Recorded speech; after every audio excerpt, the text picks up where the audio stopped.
আমরা বলেছি সংস্কার কমিশন যথেষ্ট সময় ইতিমধ্যে অতিবাহিত করেছে। আমরা বিস্তারিতভাবে আগেও সংস্কার কমিশনের আলাপ আলোচনায় আন্তরিকতার সাথে অংশগ্রহণ করেছি এবং সংস্কার কমিশনের রিপোর্ট প্রণয়নের আগেও আমরা সংস্কার কমিশনগুলোতে আমাদের দলের পক্ষ থেকে আমরা আমাদের মতামত দিয়েছিলাম এবং সেই মতামতের ভিত্তিতে অন্যান্য দলের মতামতের ভিত্তিতে সংস্কার কমিশনগুলো রিপোর্ট প্রণয়ন করেছিল। আপনারা জানেন সেই রিপোর্ট, বিস্তারিত রিপোর্ট আমরা আমাদের দলে আলোচনা করেছি এবং ইতিমধ্যে একটি সংক্ষিপ্ত স্প্রেডশিটের মাধ্যমে ওনারা 166টি দাবি প্রস্তাব আমাদের কাছে দিয়েছিলেন। তার উপরে আমরা কোনো মনোযোগ দেইনি, বিকজ এটা অনেকটা বিভ্রান্তিমূলক ছিল।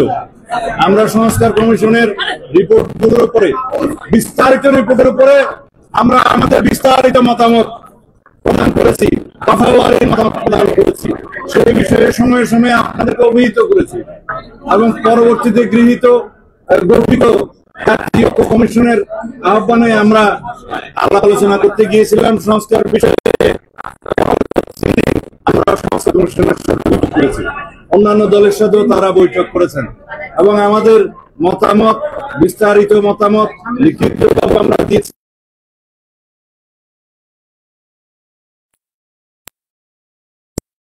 লিখিত রিপোর্টে আমরা দ্বিমত থাকলেও আলাপ আলোচনার মধ্য দিয়ে কোথাও কোথাও নীতিগতভাবে একমত, কোথাও কোথাও আংশিকভাবে একমত এবং কোথাও কোথাও পূর্ণাঙ্গ একমত হতে পেরেছি।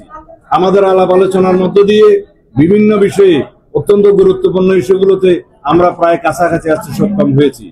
এখনো দ্বিতীয় পর্যায়ের আলাপ আলোচনায় ওনারা যেভাবে আমাদের সাথে আলাপ করেছেন তাতে মনে হয়েছে কিছু কিছু জাতীয় গুরুত্বপূর্ণ বিষয়ে, বিশেষ করে সংবিধান সংক্রান্ত কিছু কিছু ইস্যুতে তারা একমত হওয়ার জন্য সমস্ত দলগুলোর সাথে আলোচনা করবেন। হয়তোবা আমরা জাতীয়ভাবে সব বিষয়ে একমত পোষণ করতে পারবো না, এটাই হচ্ছে বিউটি অফ দ্য ডেমোক্রেসি। কিন্তু আমরা আলাপ আলোচনা করব, আমরা কোথাও কোথাও দ্বিমত পোষণ করব, কোথাও কোথাও হয়তো আমরা একমত হতে পারবো, কোথাও আমরা একমত হওয়ার কাছাকাছি আসতে পারবো। এইভাবেই একটা জাতীয় ঐক্যমত্য সৃষ্টি হবে। সকল বিষয়ে যদি ঐক্যমত্য সৃষ্টি হয় সকল রাজনৈতিক দলের মধ্যে, স্টেক হোল্ডারদের মধ্যে, তাহলে হবে সেটা একটা অনন্য অপূর্ব জিনিস। সেটা আমি এতটা বেশি আশা করতে পারবো না, কারণ বিভিন্ন মতাদর্শে বিশ্বাসী বিভিন্ন রাজনৈতিক দলের বিভিন্ন রকমের বক্তব্য থাকবে, দৃষ্টিভঙ্গি থাকবে, দৃষ্টিকোণ থাকবে। আমরা সেইটাই গ্রহণ করব যেটা এই জাতির জন্য বৃহত্তর স্বার্থ সংরক্ষণ করবে। আমরা সেটাই গ্রহণ করব যেটা জাতীয় ভিত্তিতে গৃহীত হলে এই জাতির মধ্যে একটা ঐক্য সৃষ্টি হবে। আমরা তাই প্রস্তাব করব যে প্রস্তাবগুলো গৃহীত হলে একটি সুন্দর শক্তিশালী গণতান্ত্রিক রাষ্ট্র হবে।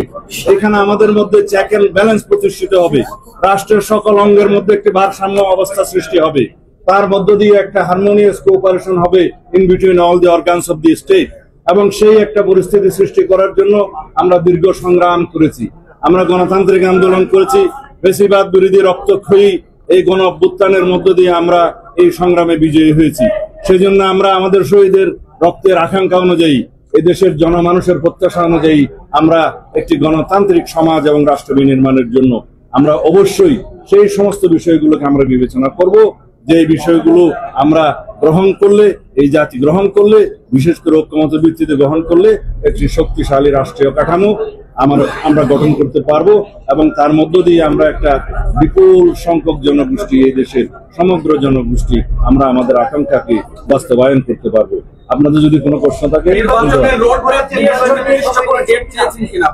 অবশ্যই, আমরা মনে করি ডিসেম্বরের ভিতরে নির্বাচন অনুষ্ঠান করা জাতীয় সংসদের খুবই সম্ভব এবং এর আগেই জরুরি ভিত্তিতে যে সমস্ত সংস্কার করা প্রয়োজন, বিশেষ করে নির্বাচনমুখী, সেই সংস্কারগুলোকে চিহ্নিত করে আমরা ঐক্যমতের মাধ্যমে সেগুলো বাস্তবায়ন করি এবং সেই এমন কোন সংস্কার নেই যেগুলো এক মাসের মধ্যে বাস্তবায়ন করা সম্ভব হবে না। আমরা ইতিমধ্যে আজকে রিপোর্ট পেয়েছি, আইন মন্ত্রণালয়ের অধীনে অনেকগুলো অর্ডিন্যান্স এবং অনেকগুলো সংশোধনী এসছে বিভিন্ন সেক্টরে, যেগুলো অলরেডি বাস্তবায়ন হয়েছে, আরো অনেকগুলো বাস্তবায়নের প্রক্রিয়া আছে, সেগুলো অর্ডিন্যান্সের মাধ্যমে করা সম্ভব, নির্বাহী আদেশের মাধ্যমে করা সম্ভব, এমনকি কিছু কিছু সংস্কার তো অফিস আদেশের মাধ্যমে করা সম্ভব। সেগুলোর জন্য বিশেষ করে সংবিধান সংশোধনী ব্যতি রেখে অন্যান্য সকল সংশোধনী যেগুলো একমত হবে সংস্কার প্রস্তাব, সেগুলো অর্ডিন্যান্সের মাধ্যমে, নির্বাহী আদেশের মাধ্যমে, অফিস আদেশের মাধ্যমে 1 মাসের ভিতরে বাস্তবায়ন করা সম্ভব, সেটা আমরা বুঝিয়ে দিয়েছি। সুতরাং নির্বাচন ডিসেম্বরের পরে যাওয়ার মতো একটিও কারণ উল্লেখ করার মতো নেই। এই বিষয়টা আমরা বোঝাতে সক্ষম হয়েছি এবং আমরা আবারও অ্যাপ্রোচ করেছি। এবং আজকের বক্তব্যে অধিকাংশ রাজনৈতিক দলের মধ্যে আমরা যেটা দেখলাম যে প্রায় সবাই ডিসেম্বরের আগেই নির্বাচনের জন্য তাদের প্রস্তাব আছে। এখন মাননীয় প্রধান উপদেষ্টা সেটি বিবেচনা করবেন, সেটা আমরা আশা করি এবং আমরা মনে করি তিনি জাতীয় ঐক্যের প্রতীক হিসাবে নিরপেক্ষভাবে সেই ভূমিকা পালন করবেন।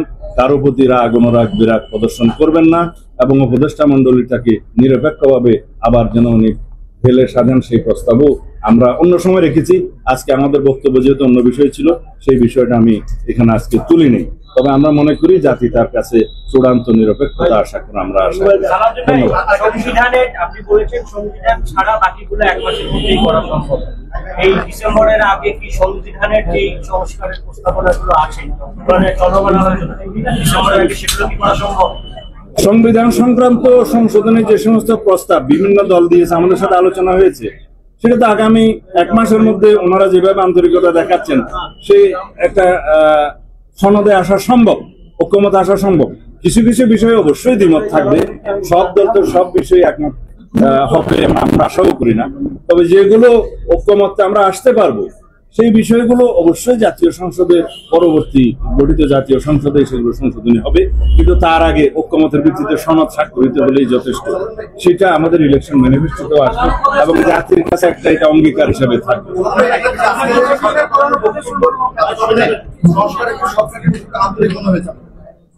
আমার কাছে মনে হয়েছে ওনারা যথেষ্ট আন্তরিক, তবে ওনারা ইতিমধ্যে যথেষ্ট সময় ক্ষেপণ করেছেন। আশা করি আর বেশি সময় নেবেন না, এই মাসের মধ্যে সবকিছু কম্পাইল করা সম্ভব হবে বলে মনে করি।